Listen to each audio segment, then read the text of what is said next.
नमस्ते दोस्तों, आपका स्वागत है हमारे आज के सत्संग में जिसका विषय है भक्ति और ध्यान। और हम सब जानते हैं भक्ति और ध्यान का महत्व, भक्ति का महत्व अपने आप में और ध्यान का भी महत्व। लेकिन इस सत्संग में मैं इस बारे में चर्चा करना चाहता था कि ये दोनों चीज़ें कैसे एक साथ में हमारे आध्यात्मिक मार्ग में मदद कर सकती है, अगर इसका सही प्रकार से आप कह सकते हो कि मिश्रण किया जाए, तो क्या प्रभाव लेके आ सकता है। इन दोनों का जो हम कह सकते हैं प्रैक्टिस करना हमारे दैनिक जीवन में, हमारे आध्यात्मिक प्रैक्टिसेज़ में, जो अन्य प्रकार की तकनीकें भी हम अलग-अलग प्रकार की तकनीकें करते हैं, अलग-अलग आध्यात्मिक मार्गों पे अलग-अलग तकनीकें हैं। लेकिन भक्ति एक ऐसी चीज़ है जो हर तकनीक में और हर मार्ग में बहुत ही महत्वपूर्ण है। आप कह सकते हैं कि भक्ति एक प्रकार का वो रस है जो हमारे आध्यात्मिक मार्ग में लेके आता है, वो एक प्रकार का प्रेम है, वो भाव है हमारे भीतर, जिसके बिना यदि भक्ति ना हो ईश्वर के प्रति, तो स्वामी श्री युक्तेश्वर जी ने कहा था कि हम एक कदम भी आगे नहीं बढ़ा सकते हमारे आध्यात्मिक मार्ग पे। और मैं ये भी कहना चाहूँगा कि भक्ति के बिना हमारा आध्यात्मिक मार्ग, चाहे हम जितनी भी तकनीकें कर लें, जितने भी आध्यात्मिक ग्रंथ पढ़ लें, कितने भी ज्ञान की पुस्तकें पढ़ लें और कितने ही बड़े हम ज्ञानी भी क्यों ना हो जाएँ, लेकिन एक सच्चा ज्ञानी वही होता है जिसके हृदय में भक्ति भरी हो, और उसके बिना फिर वो ज्ञान बहुत ही सूखा हो जाता है। आध्यात्मिक मार्ग भी बहुत ही सूखा लगने लगता है और लगता है कि अच्छा वही चीज़ें हैं, पढ़ रहे हैं, सुन रहे हैं, लेकिन कुछ अनुभव नहीं हो रहा है। और भक्ति एक ऐसी चीज़ है जो हमारे अनुभव को आप कह सकते हैं कि मैग्निफ़ाई करती है, उसको बढ़ाती है, और हमारा जो ईश्वर का अनुभव होता है, जो अनुभूति होती है ध्यान साधना में, उसको, जैसे कि मैं कह रहा था कि हमारे हृदय को जब हम खुला रखते हैं, और काफ़ी बार मैंने पहले भी कहा है कि सूर्य की किरणें हमेशा आ रही होती हैं। बस सवाल ये है कि हमारी घर की खिड़कियाँ बंद है या खुली है, या घर के पर्दे बंद हैं या खुले हैं। और इसी प्रकार हमारा हृदय भी है। यदि हमारे हृदय के द्वार खुले हैं, तो ईश्वर की कृपा, ईश्वर का प्रेम बहुत ही आसानी से हमारे अंदर आ सकता है और हमारे जीवन में प्रभाव ला सकता है। और वही यदि हमारा हृदय पूरी तरह से खुला नहीं है,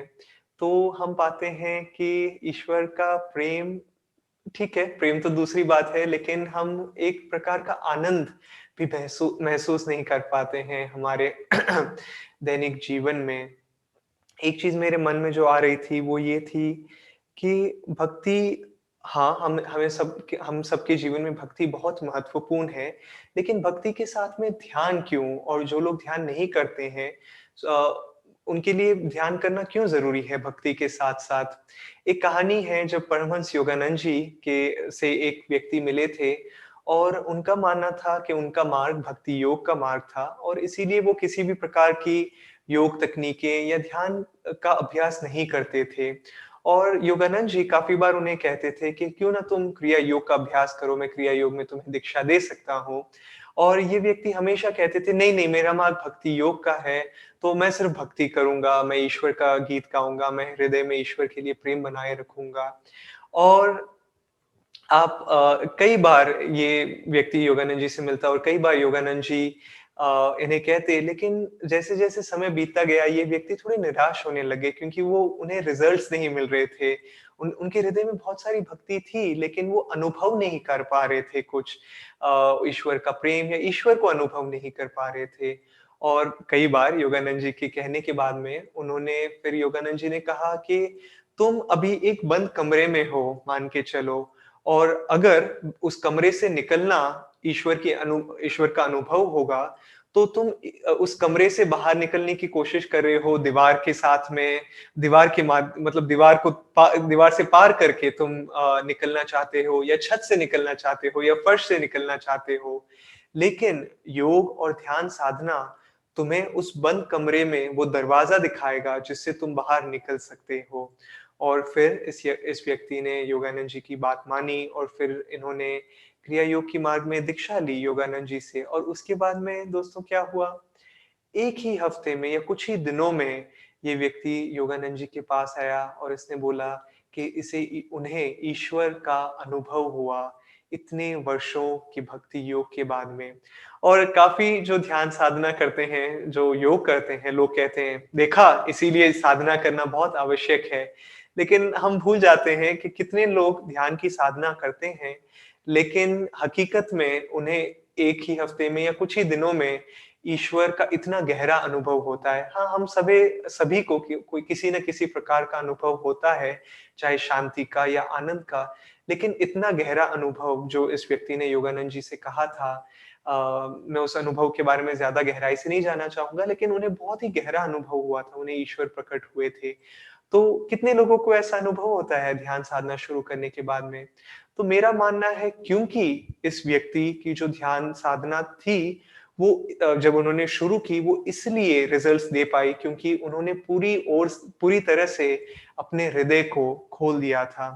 तो भक्ति उतनी ही महत्वपूर्ण है, लेकिन साथ-साथ यदि साधना हो हमारे पास में, ध्यान साधना हो, तो ये दोनों चीज़ें और ध्यान की तकनीकें हो, तो ये दोनों चीज़ें हमारे हृदय में ईश्वर की कृपा लेके आ सकता है। और यदि हम काफ़ी बार यदि सिर्फ़ भक्ति पे ध्यान दें, सिर्फ़ भजन करें ज़ोर-ज़ोर से और कोई गीत गाएँ, अच्छी बात है, नहीं गाने से अच्छा तो गाना अच्छी बात है। लेकिन सबसे महत्वपूर्ण बात ये भी है दोस्तों कि जब हम गाते हैं और उसके बाद में कीर्तन करते हैं और उसके बाद में ध्यान के साथ में उसे अंत नहीं करते हैं, तो आप कह सकते हैं कि हमारे हृदय की जो फीलिंग्स हैं, वो उठती है, लेकिन वो फिर उसके बाद में आप कह सकते हैं कि शांति में नहीं आती है। हमारे हृदय की जो चित्ता है, जो चित्त हम कहते हैं, वो उठते हैं, उसमें वो जागरूक होते हैं, लेकिन वो शांत नहीं होते हैं। तो शुरुआत में भक्ति के साथ में हम हृदय की वो जो फीलिंग्स हैं, वो जो चित्त है, उसे जागरूक करते हैं और उसे जागरूक करने के बाद में हम उसे मन में केंद्रित करते हैं ध्यान साधना के साथ में। काफ़ी बार स्वामी क्रियानंद जी बोलते थे कि राजयोग का इसीलिए महत्व है कि यदि हम सिर्फ़ भक्ति की ओर में झुके हुए हों और हम कर्म योग या हम ध्यान नहीं करते हैं, तो क्या है, हमारी जो हृदय की भावनाएँ हैं, वो इमोशनल हो सकती हैं और ईश्वर की ओर ज़रूरी नहीं है कि वो भावनाएँ जाएँ। और उसी प्रकार यदि हम दूसरी तरफ सिर्फ़ तकनीकें करें और ध्यान साधना ही करें, लेकिन भक्ति ना हो, तो ये होता है कि शायद शुरू में हमें अनुभव भी हो, लेकिन वो अनुभव फिर हमारे अहम में चला जाता है काफ़ी बार। और ये आप एक प्रकार से कह सकते हैं कि राजयोग जब हम करते हैं, राजयोग की शिक्षाएँ जब हम सीखते हैं, तब एक आप कह सकते हो ट्रैप होता है, एक जाल जाल है ये कि हम फँस सकते हैं इसमें जब हम सोचने लग जाते हैं, "अरे! मैं कितना आध्यात्मिक हो रहा हूँ।" क्योंकि तकनीकों में भी पावर होता है और उन तकनीकों से जो अनुभव होता है, यदि हम ये सोचने लग जाएँ कि मुझे ये अनुभव ईश्वर से मिल रहा है, ये भूल के यदि हम ये बोलने लग जाएँ कि अरे! मैं कितना आध्यात्मिक हो रहा हूँ या ये मेरे में कितनी शक्तियाँ आ रही हैं, तो आप कह सकते हो कि विनम्रता जब गिर जाती है, जब विनम्रता हमारे जीवन से चली जाती है, तब उसके बाद में हम आध्यात्मिक रूप से भी गिर जाते हैं। तो इन दोनों चीज़ों का बैलेंस जो है, वो बहुत ही महत्वपूर्ण है। और अब आते हैं भक्ति के बारे में अपने आप में ही कि हमें कैसे कीर्तन करना चाहिए, किन भजनों को गाना चाहिए और किस प्रकार से हमें कीर्तन करना चाहिए। तो सबसे पहली बात दोस्तों, उस प्रकार के भजन गाइए जो ना सिर्फ़ हृदय की जो मैं कह रहा था जो फीलिंग्स है सिर्फ़ जागृति ना करें, लेकिन उन्हें कुछ हिसाब से आप कह सकते हैं कि शांत भी करें।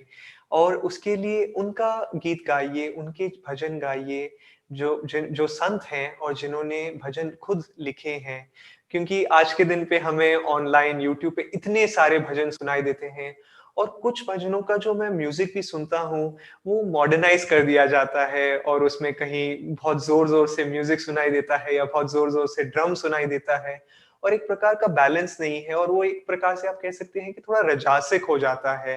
लेकिन हमें सात्विक जो ध्वनियाँ हैं, उन्हें सुननी चाहिए। मैं खुद परमहंस योगानंद जी और स्वामी क्रियानंद जी के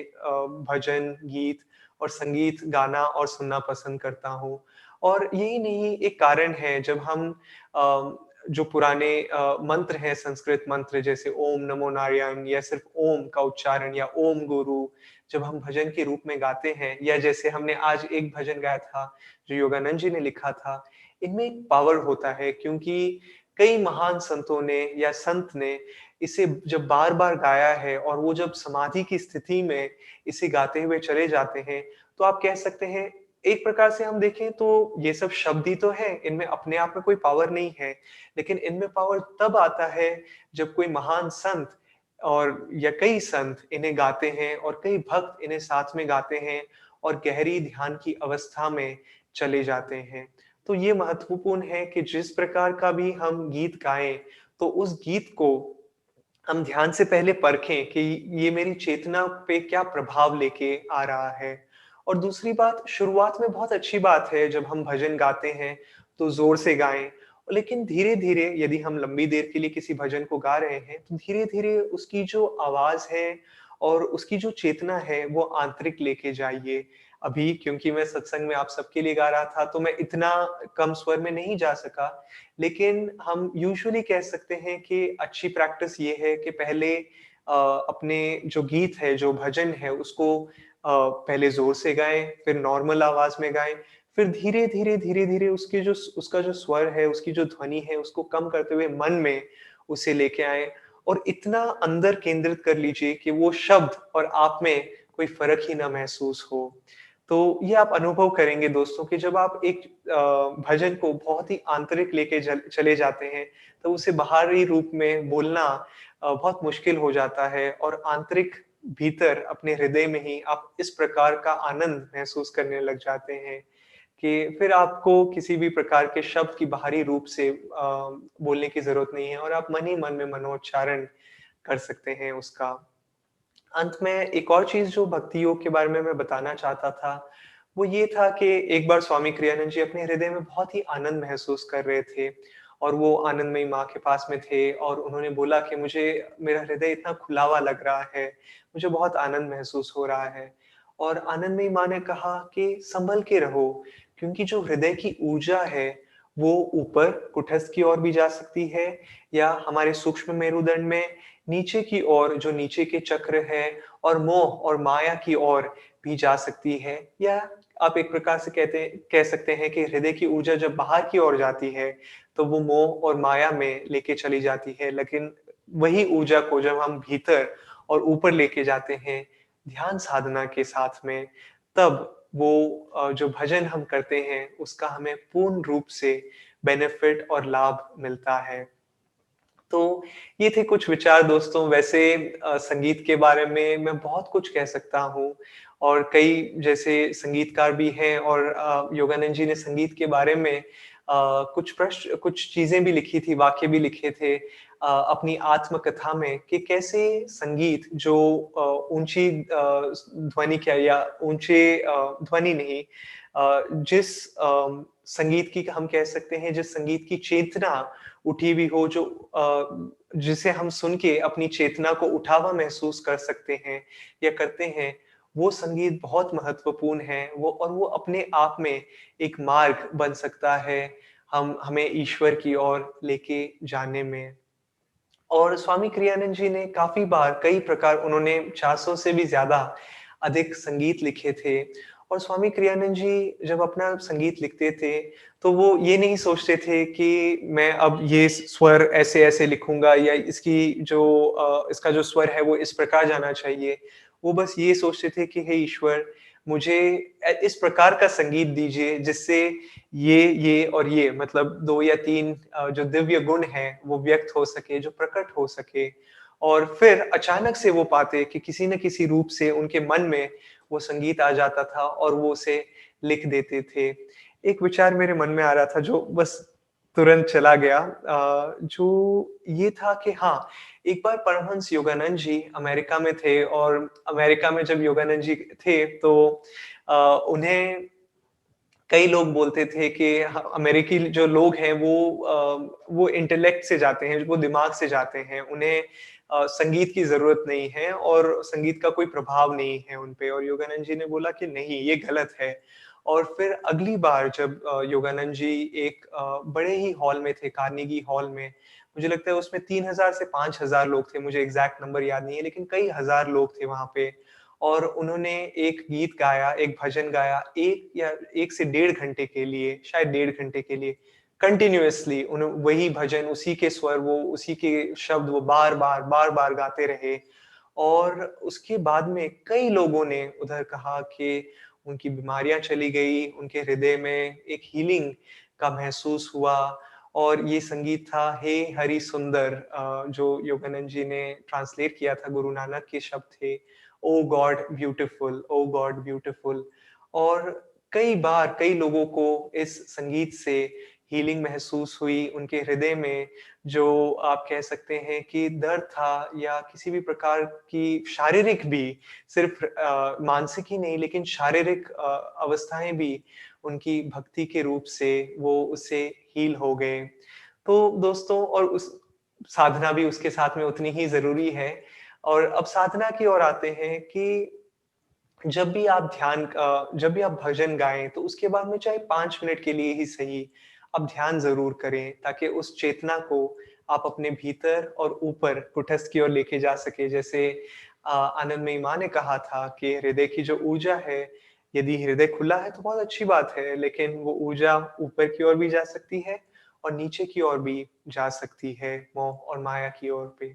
तो साधना बहुत आवश्यक है, लेकिन साधना के साथ में जब आप ध्यान साधना भी करते हैं, तो बस ये मत सोचिए कि मैं ये तकनीक कर रहा हूँ। जैसे योगानंद जी ने होंग-सॉ की तकनीक सिखाई थी या क्रिया की तकनीक सिखाई थी। तो सिर्फ़ ये मत सोचिए कि मैं सिर्फ़ ये तकनीक कर रहा हूँ, लेकिन ये सोचिए कि ये तकनीक ईश्वर मेरे साथ कर रहे हैं। मेरे हृदय में ईश्वर हैं, मेरे हृदय में मेरे गुरु हैं और वो मेरे साथ में कर रहे हैं। एक बार योगानंद जी के शिष्य डॉक्टर लुइस वो प्रार्थना करते थे, लेकिन योगानंद जी ने कहा कि आप प्रार्थना सही से नहीं कर रहे हो। आप ईश्वर से प्रार्थना कर रहे हो, लेकिन आपको ईश्वर में प्रार्थना करनी चाहिए। मतलब ईश्वर की उस चेतना में रह के प्रार्थना करनी चाहिए। तो ये बहुत ही सुंदर मिश्रण है दोस्तों, भक्ति और ध्यान का, और मैं आशा करता हूँ कि आप अपने जीवन में इन दोनों का मिश्रण आप इसके साथ एक्सपेरिमेंट कीजिए। मैं खुद काफ़ी बार देखता हूँ कि मैं जब एक तरफ ज़्यादा झुकाव देने लगता हूँ, तो मैं इतना आगे नहीं बढ़ पाता हूँ। लेकिन जब मैं स देखता हूँ कि एक प्रॉपर बैलेंस हो रहा है कि भक्ति और ध्यान के बीच में, कि मैं ध्यान तो कर रहा हूँ, लेकिन मेरे हृदय में भक्ति है। और जब मैं भक्ति भी कर रहा हूँ, तो मेरा मन केंद्रित है और मैं सिर्फ़ इमोशंस या इमोशनल बहाव में नहीं आ रहा हूँ। तो आने वाले दिनों में अपने जीवन में इसके साथ एक्सपेरिमेंट कीजिए और मैं आशा करता हूँ कि इसके साथ में आपको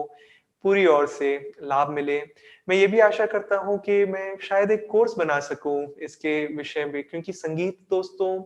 एक बहुत ही महत्वपूर्ण विषय है। जैसे मैंने शुरुआत में हारमोनियम बजाया था और अलग-अलग प्रकार के संगीत हम सुनते हैं, तो किस प्रकार का संगीत है जो हमें हमारी चेतना को उठा सकता है और किस प्रकार का म्यूज़िक है, जो हमें आप कह सकते हैं कि अधिक मोह और माया में बाँध सकता है। लेकिन अभी के लिए दोस्तों बस इतना ही, और आप बस ध्यान करते रहिए और ईश्वर के आनंद में, भक्ति के भाव में चलते चलिए। उसके साथ मैं आपसे विदा लेता हूँ और हम अगले हफ्ते इसी समय मिलेंगे हमारे रविवार के सत्संग में। धन्यवाद।